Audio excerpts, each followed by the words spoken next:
jeunes de la MJC de Port-en-Bas. Ils vont nous parler de leur projet Handicap. Ils ont gagné le premier prix régional de la MSA et obtenu un soutien de la CAF du Var.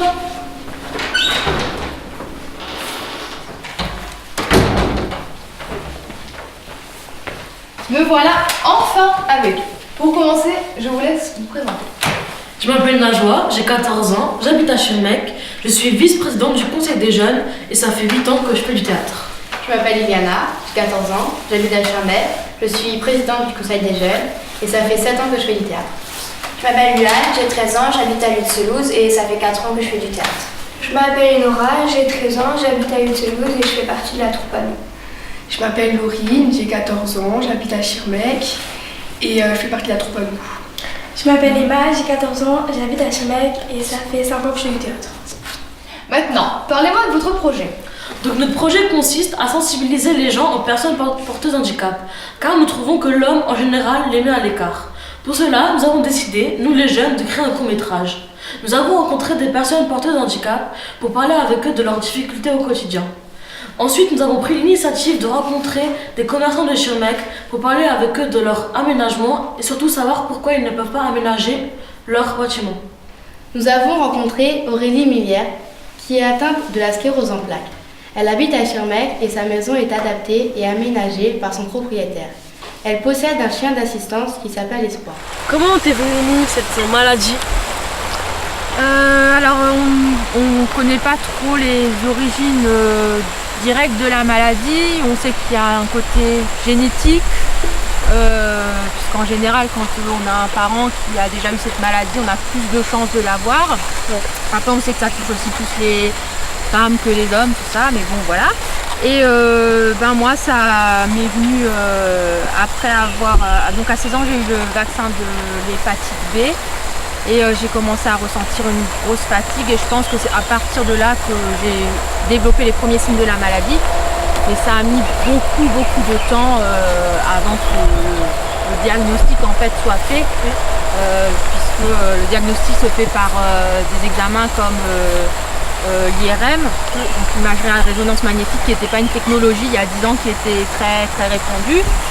Et donc voilà, c'est à peu près à l'âge de 25 ans qu'on a officiellement déclaré atteinte de sclérose en plaques. Comment ça s'est passé les premières années que tu as été diagnostiquée ?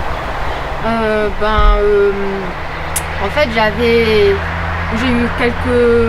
un an de répit à peu près entre ma situation en fait entre le diagnostic et le handicap, le fauteuil roulant. Je m'en suis pas en fait tout de suite rendu compte parce que j'avais une situation vitale en fait à gérer. Il fallait que je me sorte de mon AVC, de ma maladie avant, du pronostic vital avant. Donc je sortais de réanimation, tout ça. Donc je m'en suis pas tout de suite rendu compte de l'handicap. Et puis après, j'ai commencé faut bien le dire, à me renfermer sur moi-même parce que forcément on passe de... j'étais pas très grande, je fais que debout 1m60, mais on passe de 1m60 à 1m40 assise, donc on voit tous les gens de haut et tout, et j'ai commencé à faire une phobie sociale en fait, parce que je voyais les gens qui arrivaient sur moi, tout ça, j'étais pas bien, et puis je me coupais du monde. Et c'est là que j'ai connu l'association Handichien. On m'a dit mais pourquoi tu prends pas un chien d'assistance, tout ça, et j'ai dit ouais chouette, moi je vais prendre un chien et comme ça je vais pouvoir m'enfermer chez moi, être avec mon chien et ne plus voir personne. Ça va être chouette. Sauf que je me suis complètement bourrée sur mes projets de vie puisque à partir du moment où j'ai eu Espoir, c'est là que j'ai commencé à sortir, à rencontrer du monde et à accepter mon handicap.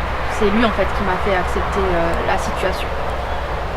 Donc voilà, il y a eu tout de suite, je suis passée de la non-acceptation à l'acceptation parce que du jour au lendemain, du jour où j'ai eu Espoir il y a 5 ans quoi. Donc, mais après une fois que je me suis acceptée, c'était à 200%.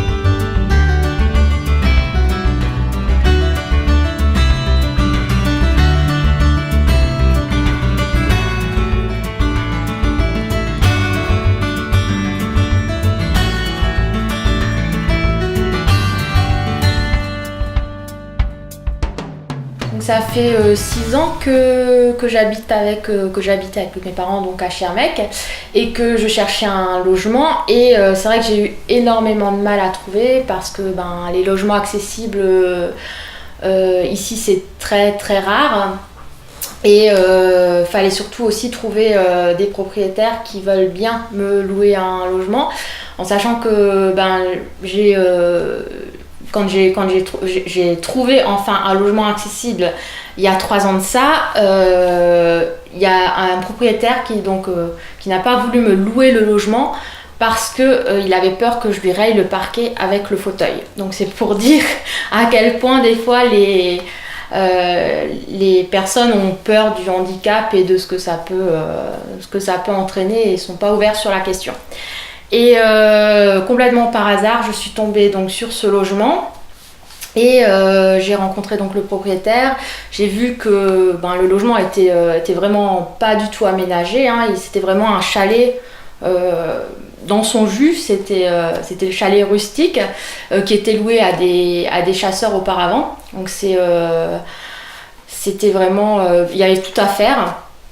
Et le propriétaire, donc je lui ai demandé s'il voulait bien louer le chalet. Il a forcément tout de suite vu, il a vu mon fauteuil, il a tout de suite compris qu'il fallait faire des aménagements et ça l'a pas du tout freiné en fait. Je pense que une personne valide lui aurait demandé est-ce que vous voulez me louer le chalet, il aurait réagi exactement pareil. Et il a pris ma demande au sérieux, on en a discuté et il a vraiment, il m'a demandé ce que j'avais besoin comme aménagement et il a fait venir un architecte spécial pour tout mettre aux normes et en sachant que tout mettre aux normes ça aurait été impossible, hein. À ce moment-là on aurait dû complètement raser le chalet et le refaire, ce qui était vraiment voilà. Et parce que entre les normes qui sont sur le papier et quelque chose de vivable, c'est encore autre chose. Et donc il m'a tout fait en même pas 1 an, tous les travaux d'accessibilité étaient faits. Donc Espoir, viens. Espoir, viens là. Ouais. Et donc tous les travaux d'accessibilité étaient faits. Il a même pas demandé d'aide pour le faire parce que il faut savoir qu'il y a des problèmes aussi au niveau des aides. Faut vraiment être motivé pour avoir des aides. Et c'est pas qu'il avait pas la motivation, mais c'est que vraiment c'était décourageant. Et donc il a vraiment tout financé lui-même. Et donc on peut quand même tomber sur des gens qui comprennent, qui ont envie, qui voilà. Et donc maintenant c'est vrai que il sait que d'un autre côté en m'aménageant ce logement, j'allais pas, moi qui cherchais un logement depuis si longtemps, j'allais pas le louer que 1 an et partir, hein. Maintenant je suis installée, il aura du mal à me déloger. donc voilà, il sait qu'il va aussi rentabiliser, mais il aurait pu très bien ne pas s'embêter et faire un minimum de travaux et loger quelqu'un de valide et faire beaucoup moins s'embêter beaucoup moins avec les normes et des choses comme ça. Mais là il a vraiment donc Monsieur Burghardt a vraiment tout fait sur ma demande finalement. Il n'a pas pris en compte ce qu'on lui disait au niveau des normes. Il m'a vraiment demandé, donc j'étais là à chaque étape du chantier pour dire là c'est bon, là c'est pas bon. Donc voilà, donc vraiment tout est fait pour mon handicap à moi, parce qu'il faut bien dire que tous les handicaps sont différents et les besoins sont différents également.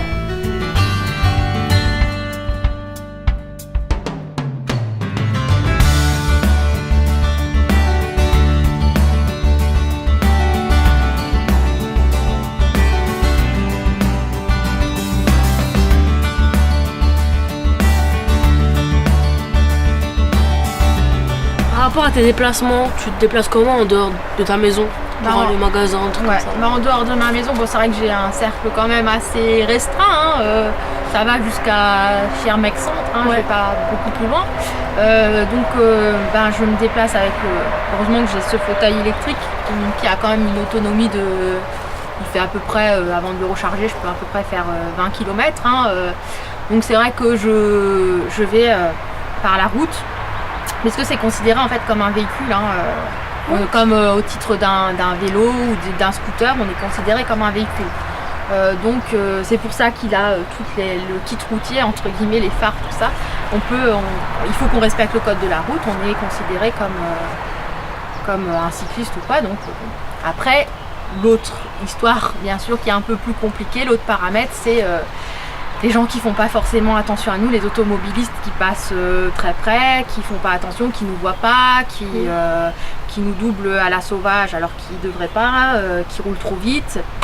Et les voiries qui ne sont pas forcément aménagées. Donc bon, là, la mairie a fait un effort à aménager les trottoirs pour venir ici, donc en face du mémorial.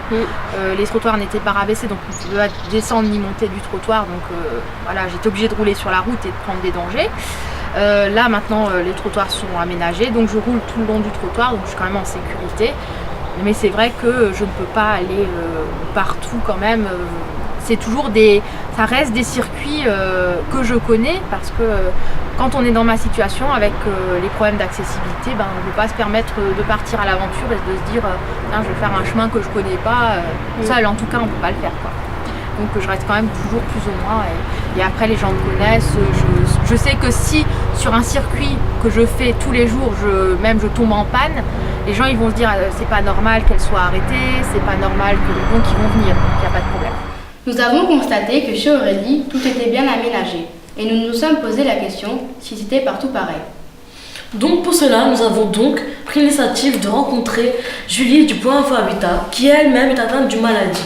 Elle nous a parlé des aides financières et des conseils qu'il faut pour aménager un logement. Ensuite, nous avons rencontré Nicolas Colifrat, patron de l'entreprise 8 Homes, qui a pour but de construire des maisons spécifiques au handicap. Que proposez-vous au Point Info Habitat ? Le Point Info Habitat est un service du Conseil départemental du Bas-Rhin destiné à l'information et au conseil pour toutes les questions liées au logement. Donc aussi bien la rénovation énergétique, la valorisation du patrimoine ou l'adaptation du logement au handicap ou à la perte d'autonomie. Quels sont les dispositifs d'aide proposés au public qui vient vous consulter ? Pour ce qui concerne le handicap, en tout cas, on a 2 dispositifs d'aide possibles. Le premier, c'est le dispositif Adaptlogie 67, donc qui permet aux propriétaires ou aux locataires en situation de handicap d'aménager le logement en fonction de leurs besoins. Et le deuxième, donc Handilogie 67, c'est un dispositif qui permet de proposer des biens à la location accessibles aux locataires qui ont des besoins spécifiques. Quelles sont les démarches à entreprendre et sont-elles faciles ? Alors, pour ce qui est du dispositif Adaptlogie 67, avant de faire les travaux, la personne doit d'abord créer la demande auprès de la maison départementale des personnes handicapées qui examine le dossier et missionne un ergothérapeute qui viendra au domicile de la personne faire une évaluation des besoins. Ensuite, une commission de financeurs se réunit pour définir quel montant de subvention sera attribué à la personne. Et par la suite, la personne peut tranquillement faire ses travaux et la subvention est payée sur présentation des factures. Ensuite, pour ce qui est du dispositif Handilogie 67, la personne qui souhaite un logement locatif accessible doit faire sa demande de logement social classique en précisant ses besoins sur une fiche technique Handilogie. Et le service Handilogie fait des recherches auprès des bailleurs sociaux pour trouver le logement le plus adapté. Existe-t-il des contraintes ou obstacles techniques ? Bien sûr, tous les logements ne sont pas adaptables de la même façon. Il y a des contraintes techniques à prendre en compte. En fonction de l'architecture du bâtiment, on ne peut pas tout faire. On va essayer de faire au mieux possible pour que la personne soit dans de bonnes conditions, mais on ne peut pas supprimer certains obstacles qui sont existants au sein du bâtiment. Et pour ce qui est par exemple des bâtiments publics, certains bâtiments sont classés au patrimoine français, donc on ne peut pas forcément les rendre accessibles au risque de dénaturer ce patrimoine. Dans le dispositif anti-logis, tous les logements sont-ils adaptés de la même manière ? Non, alors il faut savoir qu'il n'y a pas de logement spécifique anti-logis, ce sont des logements classiques. Simplement, en fonction des besoins de la personne, les bailleurs fournissent un certain nombre d'informations qui permettent d'attribuer un logement adapté aux besoins de la personne, sans pour autant qu'il soit connoté accessible aux personnes handicapées. En sachant que Handilogie, pour l'instant en tout cas, ne concerne que les demandes pour les personnes ayant des difficultés de mobilité. D'après vous, la notion d'accessibilité est-elle la même pour tout le monde ? Non, je pense que la notion d'accessibilité diffère d'une personne à une autre en fonction de la connaissance que l'on a ou non du handicap et des besoins qui en résultent. Certains aménagements ou dispositifs semblent parfois insuffisants ou ne fonctionnent pas correctement. Pourquoi ? Je pense que pour qu'un bâtiment soit accessible et pratique pour des personnes handicapées, il faut absolument que ces dispositifs soient testés par les personnes concernées pour être sûr que ça fonctionne bien. Ensuite, lorsqu'un bâtiment ne dispose pas dispose d'une entrée accessible secondaire qui nécessite la présence de personnel sur place, celui-ci n'est peut-être pas disponible au moment où la personne handicapée en a besoin, ce qui peut poser problème. Que conseillez-vous pour surmonter au mieux les contraintes du handicap ? Selon moi, ce qui est le plus important, c'est l'anticipation. Pour ce qui est de l'aménagement du logement, par exemple, il vaut mieux anticiper les travaux plutôt que de s'y prendre à la dernière minute, dans la mesure du possible, bien sûr. C'est mieux d'anticiper, puisque c'est des procédures qui peuvent prendre du temps, donc le mieux c'est de le faire le plus en amont possible, si c'est possible. Ensuite, pour ce qui est de la vie de tous les jours, l'anticipation est aussi très importante. L'accessibilité laisse parfois peu de place à l'improvisation, donc il vaut mieux se renseigner le plus possible sur l'accessibilité d'un bâtiment avant de se déplacer. Pourquoi cet intérêt pour les personnes porteuses d'handicap ? La plupart des maisons actuellement construites ne tiennent pas compte du handicap. A l'inverse, nous, on a bien voulu prendre en compte tous les types de handicap, surtout en fait par la demande de divers clients qui sont arrivés et qui nous ont demandé des maisons prévues pour les accepter, adaptées à leur handicap, à différents handicaps. Pouvez-vous nous parler de vos maisons et de ce que vous proposez ? L'ensemble des maisons que l'on propose est toujours spécifique à nos clients, donc elles partent sur un concept identique des maisons modulaires dans lesquelles on va y intégrer tous les éléments spécifiques, douche à l'italienne, WC pour handicapés, aire de retournement, porte d'entrée plus large, domotique, seuil d'accès handicapé, rampe d'accès handicapé, afin que tout le monde puisse y vivre correctement, de la plus petite enfance à l'état de la vieillesse, tout en prenant en compte bien sûr les handicaps moteurs, mentaux, visuels et sonores. Avez-vous suivi une formation pour être plus qualifié dans la conception des maisons adaptées ? Dans un tout premier temps, on va dire qu'on est toujours sensibilisé dans la conception des maisons individuelles au handicap de façon générale. Par contre, on a eu une formation qualifiante au CEP SICAT avec Bolsheim pour être labellisé artisan handicap en Alsace, où là on a revu l'ensemble des règles, les obligations, et ainsi aussi de se confronter réellement au handicap en utilisant des fauteuils roulants et de vérifier en fait tout ce qu'on pouvait mettre en œuvre dans une maison. Pouvez-vous nous montrer des exemples d'aménagements pratiqués dans les logements que vous construisez ? Alors, la plupart des aménagements sont classiques et on pourra le voir plus tard. On a des douches à l'italienne, sans seuil, où on va pouvoir accéder avec un fauteuil, y compris avec une personne qui nous accompagne pour pouvoir prendre une douche. Des aires de retournement à côté d'un WC, justement pour pouvoir accéder aux toilettes tout en étant sur un fauteuil. Des seuils d'accessibilité sur une porte-fenêtre où on peut passer avec le fauteuil roulant. La rampe d'accès qui elle-même aura une pente faible pour pouvoir monter avec un fauteuil roulant, où vraiment aucune zone de la maison ne sera interdite à quelqu'un qui peut avoir un handicap.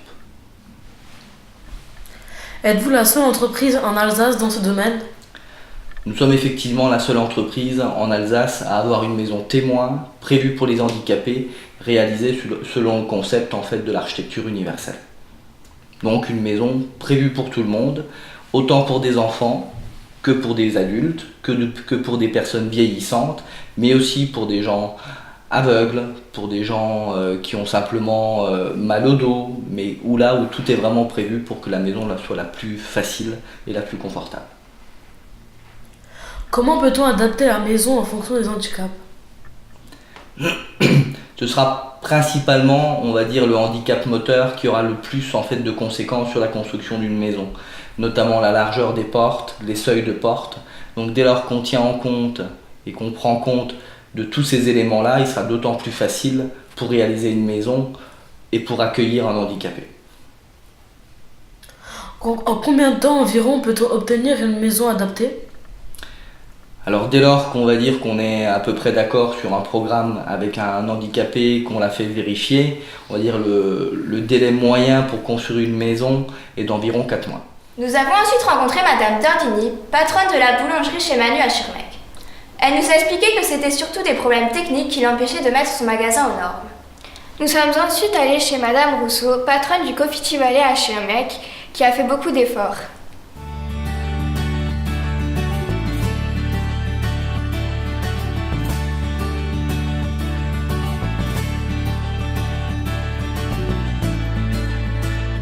Nous sommes aujourd'hui à la boulangerie chez Manu, située dans la Grande Rue à Schirmeck. Madame Dardini a répondu à nos questions. Pour cette boulangerie, ce qui empêche de faire des aménagements pour les personnes porteuses d'un handicap sont les problèmes financiers, mais aussi le fait que la rampe arriverait au milieu de la route.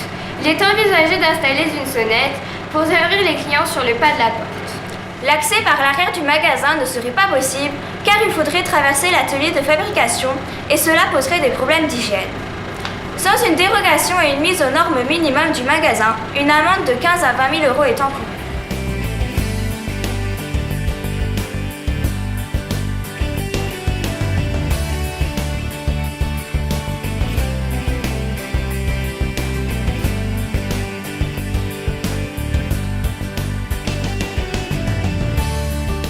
Nous venons de rencontrer Caroline Rousseau, patronne du magasin Confiti Valley à Schirmeck.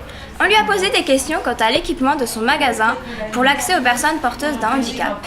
Nous avons fait cette rencontre dans le cadre de notre projet Handicap, qui a pour but de produire un DVD sensibilisant au respect du handicap. Le local est équipé en partie de 2 mains courantes, d'une sonnette et 2 nez de marche pour une valeur de 3 000 € payée par le magasin. Des problèmes techniques empêchent les travaux. Par exemple, la bande d'accès à 12% atterrirait au milieu de la grande rue et une plateforme ou un ascenseur reste trop cher. Cela n'empêche pas de servir les clients au bas de l'escalier. Une dérogation a été obtenue sur présentation d'un gros dossier expliquant les difficultés, par exemple zone inondable et limites financières.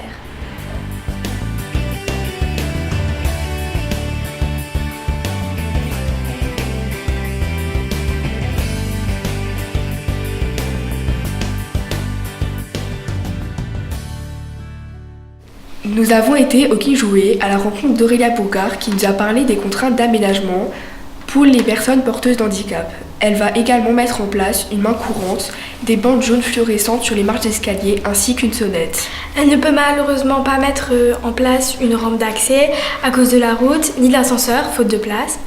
Elle a dit que dans le pire des cas, elle ferait passer les personnes porteuses d'handicap par l'arrière-boutique.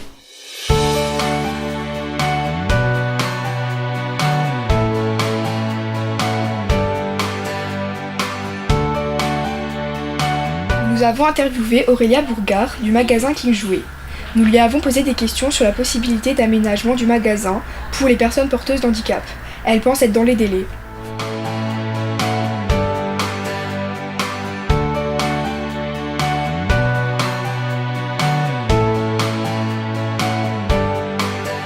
Elle ne peut pas mettre de rampe car son magasin donne sur la grande rue et cela est dangereux.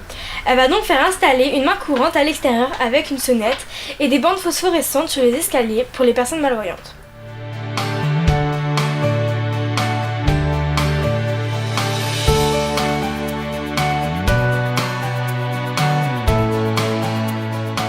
Elle ne peut pas mettre d'ascenseur car il n'y a pas de place. Elle n'a pas non plus de solution pour le grand escalier. En fait, la plupart du temps, le personnel aide les personnes en difficulté, exemple, chercher les objets au 2e étage, ouvrir la porte, etc. C'est le propriétaire ou le locataire qui doit prendre en charge les travaux. Elle laisse aussi passer les personnes en difficulté par l'arrière du magasin. Une dérogation a été obtenue sur présentation d'un gros dossier mentionnant toutes les installations qui vont être mises en place.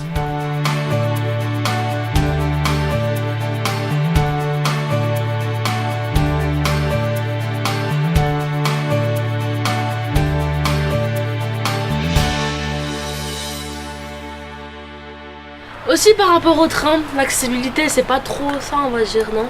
Ouais, c'est pas gagné, donc c'est accessible sur le papier mais que sur le papier, c'est-à-dire que les quais ont été aménagés, mais il faut qu'il y ait un train qui soit nouveau, donc c'est-à-dire qu'il y ait une plateforme qui sorte pour ce quai-là, donc il faut que ce soit déjà un train de nouvelle génération.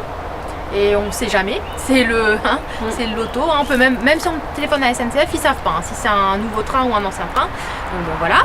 Et il faut qu'on ait un contrôleur qui veuille bien être là si jamais la plateforme ne sort pas, si jamais voilà. Donc on n'est jamais sûr, c'est vraiment le loto, donc on ne peut pas avoir un rendez-vous sur Strasbourg et se dire bon je prends le train à telle et telle heure, j'arrive à telle et telle heure. En général ça ne fonctionne pas comme ça. Donc c'est ce que je dis en fait, l'aventure quand on est en fauteuil, c'est un peu... on ne peut pas comme ça partir à l'improviste, il faut que tout soit balisé. Même quand tout est balisé, on ne peut pas empêcher les équipements techniques d'être en panne. Même les lieux aménagés qui ont un ascenseur, la gare de Strasbourg, voilà, si c'est en panne, c'est en panne. On reste voilà, on peut quand même pas descendre les escaliers. Et puis même ici, je veux dire... on voit au centre de Schirmeck la poste qui a été aménagée avec un ascenseur, un lève-fauteuil, et c'est souvent en panne. Voilà, comme ça on est quand même de toute manière, même s'il y a des efforts qui sont faits, on est quand même tributaire de ça, on ne sait jamais si ça va fonctionner ou pas. Et puis après il y a les lieux qui sont pas aménagés, c'est sûr, mais après, moi, par exemple, sur Schirmeck, les commerces où je vais, il y a le tabac qui est aménagé, qui malheureusement, je n'y vais pas parce que je ne fume pas. C'est une maison de la presse, mais bon, voilà. Et puis, sinon, moi, je vais principalement au match, tout ça. Après, il y a tout le temps, ce qu'il y a, c'est qu'ici, tout le monde me connaît, tout le monde est sympa, tout ça. N'hésite pas, si j'ai un problème, ils n'hésiteront pas à me donner un coup de main, ou voilà. Donc ça aide quand même. Bon, des fois, il y a des gens qui veulent me porter, mais je dis non, c'est bon, ça peut faire plus de mal que de bien de me porter. Voilà, parce que les gens n'ont pas forcément la technique pour me porter, puis une fois que je serai à l'intérieur, je ne pourrai pas ressortir. Donc bon, ça c'est du bon... C'est ce que je dis, ici il n'y a vraiment pas de mauvaise volonté d'accessibilité. Les commerçants veulent être accessibles, mais c'est comment la ville a été construite le problème, et il faudrait tout bouler, refaire, et forcément c'est un peu compliqué, voilà. D'autre part, nous avons remarqué beaucoup de bâtiments adaptés. Nous sommes allés à la rencontre de leurs propriétaires. Nous leur avons posé quelques questions. Nous avons rencontré M. Fougère, patron de l'Intermarché de la Broc. Il nous a dit qu'il faisait tout pour être norme et qu'il ajoutait quelques modifications. Nous sommes allés à la mairie de Schirmeck pour rencontrer M. Ruge et M. Kirman. Ils nous ont dit que les travaux coûtaient cher et qu'ils étaient étalés sur plusieurs années. Nous rencontrons aujourd'hui M. Fougère, patron de l'Intermarché de la Broc. Il a accepté de répondre à nos questions concernant l'accessibilité de son point de vente.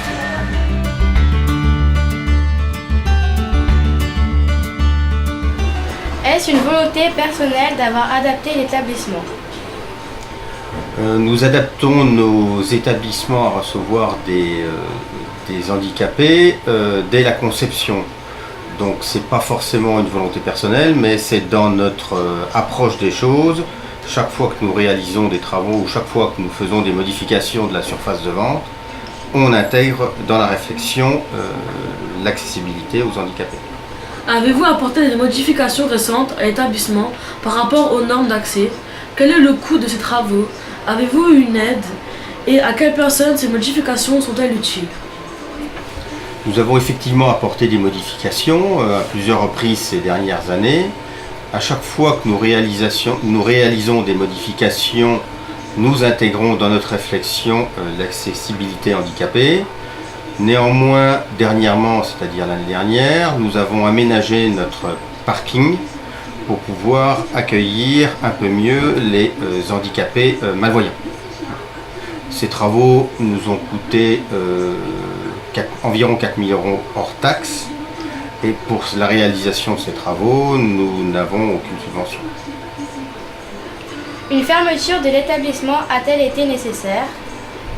Dans notre métier, c'est difficile de fermer. Nous distribuons des denrées alimentaires fraîches, donc nous réalisons les travaux magasin ouvert. Par rapport aux places handicapées, avez-vous un pouvoir sur les personnes qui ne respectent pas les aménagements? Nous n'avons pas de pouvoir de police, néanmoins on essaye de convaincre les gens de respecter les places handicapées pour que les handicapés puissent les avoir à leur disposition. Les adaptations ont-elles été volontaires ou forcées? Avez-vous eu des conseils? Alors, quand nous réalisons des travaux, nous sommes accompagnés par des architectes dont c'est le métier de réaliser des bâtiments qui respectent la réglementation. Donc chaque fois, on respecte la réglementation. Y a-t-il une taille minimum à respecter pour les passages dans les magasins pour les personnes à mobilité réduite? Oui, effectivement, il y a une taille minimum qui varie suivant la taille de l'établissement. En ce qui nous concerne, les allées ne peuvent pas être inférieures à 1,80 m.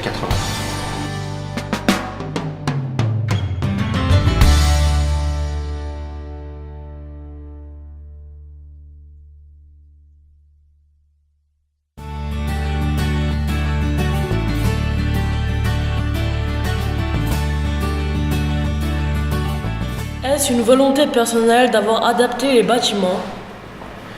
Alors une volonté personnelle, oui, c'est surtout une volonté de la commune, la municipalité, pour pouvoir accueillir toutes sortes de handicaps dans tous nos bâtiments communaux. Donc quand on appelle bâtiments communaux, c'est surtout sur le nom ERP, établissement recevant du public. Donc bien sûr, c'est une volonté de la commune et la loi nous l'impose, la loi de 2005 nous impose d'accueillir toutes sortes de handicaps dans tous nos bâtiments communaux. Combien de temps cela va durer? Le temps, on a un budget prévu, enfin une étude qui a été faite, l'ADAP, qui a été faite, ça va durer jusqu'en 2021. Tous les ans, on a des projets sur chaque bâtiment. Donc tous les ans, on fait un autre bâtiment, ou des fois deux, ça dépend du budget qu'il y aura à mettre. Juste une petite précision, puisque M. Ruche a parlé de l'ADAP. L'ADAP, c'est l'agenda programmé d'accessibilité. Donc c'est un engagement que la commune a pris auprès du préfet de rendre accessibles tous ces bâtiments dans les 6 prochaines années, donc jusqu'en 2021. Quel est le budget mis en œuvre? Alors le budget jusqu'en 2021 est de 270 000 €. Alors, bien sûr, chaque fois séparé par bâtiment. Simplement pour rappel, on a fait déjà ici cette mairie, on l'a équipée d'un ascenseur sur un coût de 70 000 €. Donc avec une aide de l'État de 32 000 €. Donc l'aide c'était sur l'insertion handicapée dans la fonction publique. Donc c'est une aide spécifique que nous avons touchée pour cette mairie. Et ça fait quand même un coût pour la mairie de 32 000 €. Aujourd'hui, le sous-préfet, dans le cadre d'une autre aide, axe beaucoup les aides de l'État pour tout ce qui est mise en accessibilité des bâtiments. L'aide doit être demandée bâtiment par bâtiment au moment des travaux. Comment les changements ont-ils été opérés? Les bâtiments ont-ils été fermés? Évidemment, donc, quand nous avons fait les travaux à la mairie, si je prends simplement l'escalier extérieur, quand nous avons traité les marches, la mairie a été Enfin, l'entrée de la mairie a été modifiée puisqu'il a fallu passer par les sous-sols. Et heureusement, là, nous avions déjà l'ascenseur. Donc ça a permis d'accéder le public, enfin de laisser le public accéder à la mairie. Et donc, je pense qu'il y aura d'autres travaux, ça arrive aussi. Voilà, quand on a créé la rampe de l'église, bon, il y a eu certaines modifications, quelques gênes, mais ça se fait, on arrive à gérer. Nous sommes ensuite allés rencontrer Monsieur Pépin, patron de la maison de la presse de Schirmeck. Il a fait tous les aménagements possibles pour les personnes porteuses de handicap.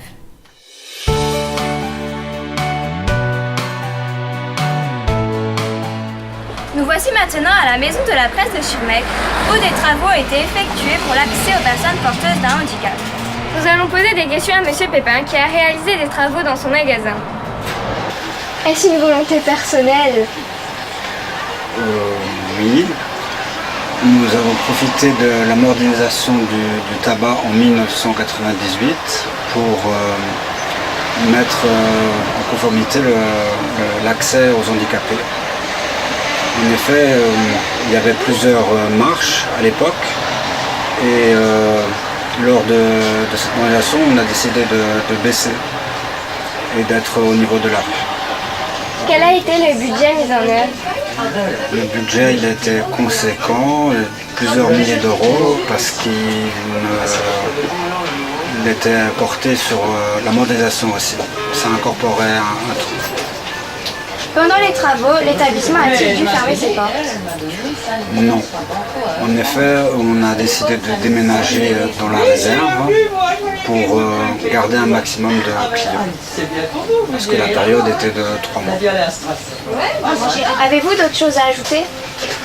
Oui, en effet, nous avons rajouté récemment une tablette en bois au comptoir qui se déplie et qui se replie pour permettre aux personnes handicapées de chercher leur monnaie, etc.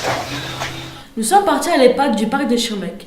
Nous avons rencontré Ginette, qui elle-même est atteinte de la sclérose en plaques. Elle nous a expliqué comment sa vie se déroulait au quotidien. Nous avons ensuite rencontré des aides-soignantes qui nous ont expliqué comment ils s'occupaient des personnes âgées.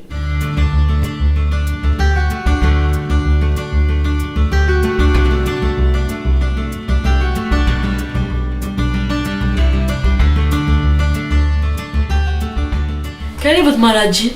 La sclérose en plaques. Comment avez-vous découvert votre maladie? Quels ont été les premiers signes? C'est par rapport à ma jambe. C'est ma jambe qui se bloquait. Et comment ça s'est passé? Pourquoi votre jambe s'est bloquée d'un seul coup? Parce que c'était la sclérose en plaques que j'avais. Okay. Mais personne ne le savait. Est-ce que c'est difficile au quotidien? Ça dépend des moments. Quand j'ai une crise, j'aimerais mieux être ailleurs.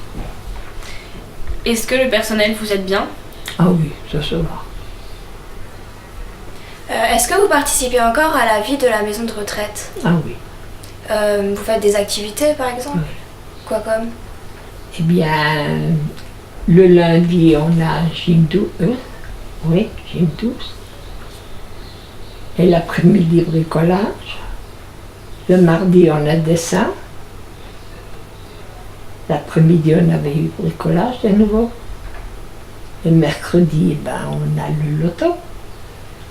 Le jeudi, on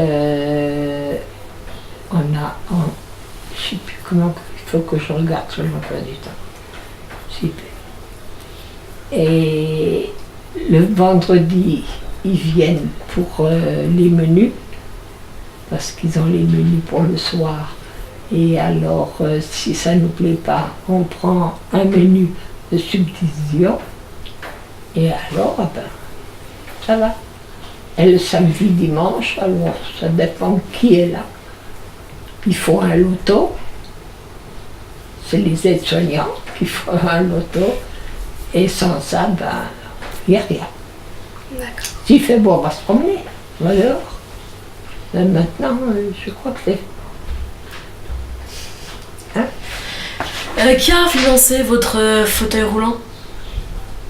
Je ne sais pas, ça doit être la sécurité sociale. Donc vous avez rien payé? Ah non.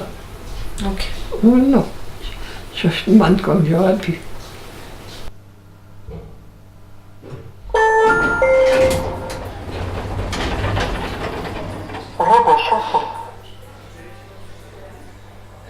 À l'EHPAD de Schirmeck, les maladies les plus fréquentes chez les personnes âgées sont la DMLA, la cataracte, l'Alzheimer et les problèmes auditifs. Les personnes âgées ont une grande perte d'autonomie et ils acceptent difficilement de ne rien faire eux-mêmes. Leurs chambres sont adaptées à leur handicap. Par exemple, leur salle de bain ainsi que leur lit. Les aides-soignants sont toujours là pour les aider. Ils les accompagnent au quotidien, c'est-à-dire pendant les repas, pendant leur douche, pendant leur activité. Il faut savoir profiter de la vie malgré son handicap. Vu ma maladie, le pronostic il dira que en étant plus invalidant, plus handicapant, ça va pas s'arranger. Mais ça me déprime pas plus que ça, hein. C'est pas voilà, moi je m'y suis faite et je sais même pas d'ailleurs si je suis plus heureuse aujourd'hui que quand je marchais. Donc parce que j'ai une autre philosophie de vie, je me contente de beaucoup moins de choses. Je veux dire, à ton âge, j'ai été même jusqu'à ce que je sois malade, j'étais hyper complexée, pas bien, je me faisais de la dépression pour rien. Maintenant, je veux dire, je suis plus complexée, je m'aime comme je suis. Voilà quoi, et ben si j'arrive à faire quelques pas un jour, c'est du bonus. Tu vis jour le jour, on va dire. Voilà, et si on me. Voilà, je crois que même si on me reproposerait de marcher, je dirais non parce que je suis bien comme je suis et j'ai appris plein de choses.